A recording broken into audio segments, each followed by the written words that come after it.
딩동댕동.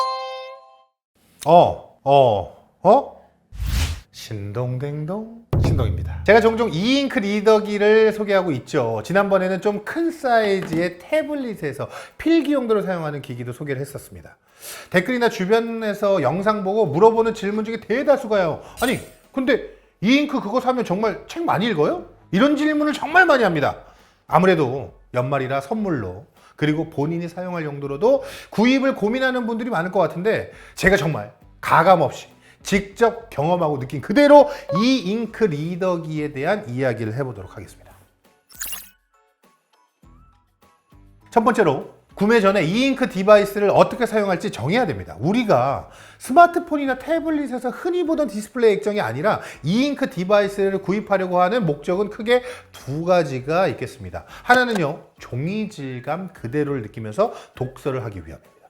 필연적으로 빛을 통해서만 화면을 표시할 수 있는 기존 디스플레이와 다르게 이 잉크는 정말로 잉크를 배치만 하기 때문에 기술적으로 빛이 없는 상태로 화면을 표시할 수가 있습니다. 장시간 책을 보는 분들에게는 이런 부분이 실제로 눈이 편하기도 하고, 책을 아무리 가까이서 봐도 이건 그냥 종이와 다를 게 없기 때문에 눈이 나빠질 우려도 없겠죠.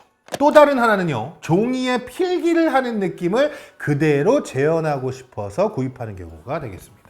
아이패드와 갤럭시 탭에 얼마든지 필기를 할 수 있지만 그 특유의 미끌리는 듯한 느낌, 사용해봐서 다들 알잖아요. 아무리 다른 필름을 사용한다고 해도 종이에 써지는 느낌을 대체할 수가 없어요. 그리고 애초에 필기감을 떠나서 이 잉크는 정말로 잉크가 내 펜을 이어서 배치가 되기 때문에 종이에 펜으로 그리는 느낌이 확실하게 난다는 거죠.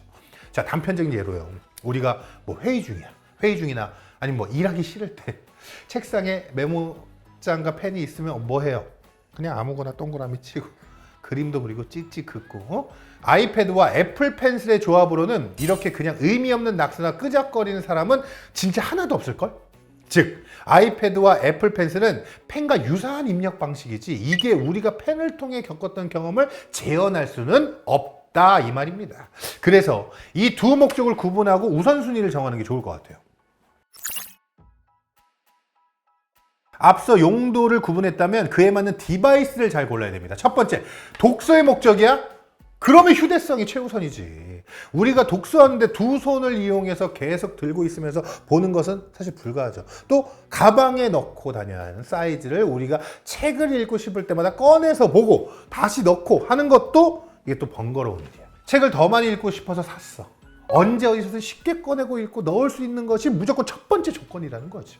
이 목적에는 스마트폰과 비슷한 정도의 사이즈가 가장 좋을 듯합니다.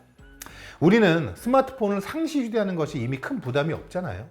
또 다행히도 이런 이잉크 기기들은 같은 크기라면 스마트폰보다 월등하게 가벼워.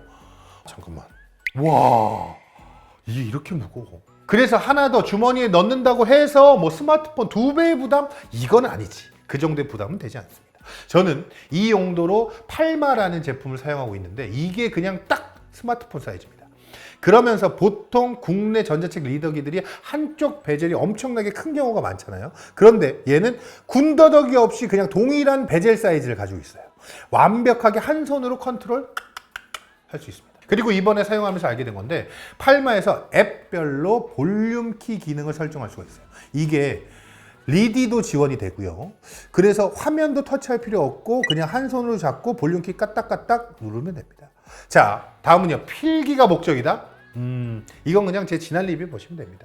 필기라는 것이 우리가 포스트잇만한 메모지를 하자고 이걸 사지는 않을 거 아니야. 그래서 적어도 이렇게 10인치 이상은 되는 사이즈가 아무래도 편하죠. 뭔가를 적을 수 있는 최소 사이즈가 아닌가 싶습니다.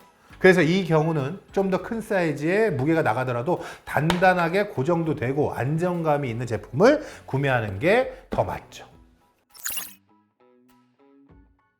가격?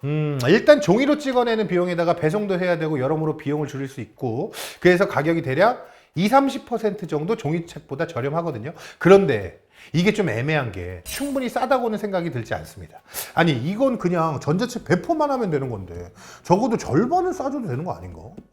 저는 전자책이 점점 더 일반화되어야 뭐 종이도 아끼고 다들 이야기하는 환경 보호도 하고 그렇게 되지 않을까요? 그래서 전자책이 좀 더 싼 건 맞는데 그 차이가 엄청 크진 않아. 그래서 그냥 내가 말하는 건데 이건 좀 더 싸져도 돼.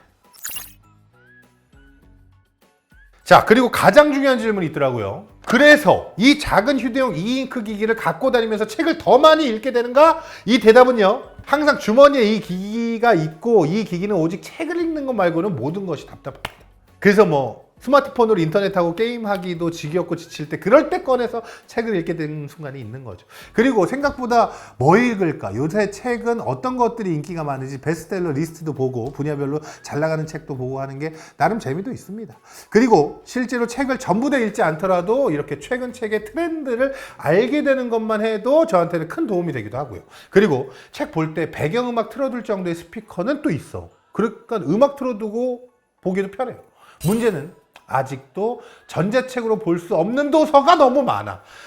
이게 좀 문제야. 아니, 저도 주변에서 이야기 듣거나 아니면 방송 중에서도 이야기 나오는 도서들을 보고 싶어서 바로바로 검색해서 구입해보고 싶은데 생각보다 전자책이 없는 경우가 많더라고. 그렇다고 이 기기를 사용하면서 종이책을 따로 들고 다니고 싶진 않잖아. 이게 좀 아쉽더라고요. 전자책으로 적극적으로 다 내줬으면 좋겠습니다. 저는 전자잉크 기술은 확실히 의미가 있다고 생각을 하는 편인데요. 완전히 깨끗하고 정확한 컬러도 중요하지만 이 종이와 같은 질감을 주는 이 디스플레이도 다른 방식으로 의미가 있으니까요. 앞으로 바라는 점이라면 일단은 제가 요새 사용하는 이 팔마2 같은 기기에 유심 카드가 들어가서 데이터 쉐어링을 쓸 수 있으면 좋겠습니다. 책도 실시간으로 구입해서 다운받고 또 노래도 스트리밍 해야 되는데 이게 항상 와이파이가 있어야 한다는 게 생각보다 좀 불편하더라고요. 기다렸던 제품이 나오면 또 얼른 써보고 소개를 하도록 하겠습니다. 지금까지 신동댕동 신동이었습니다. 안녕. 이거 너무 이쁘지 않아? 이거 그냥 이거 계속 켜져 있어도 배터리 안 달아.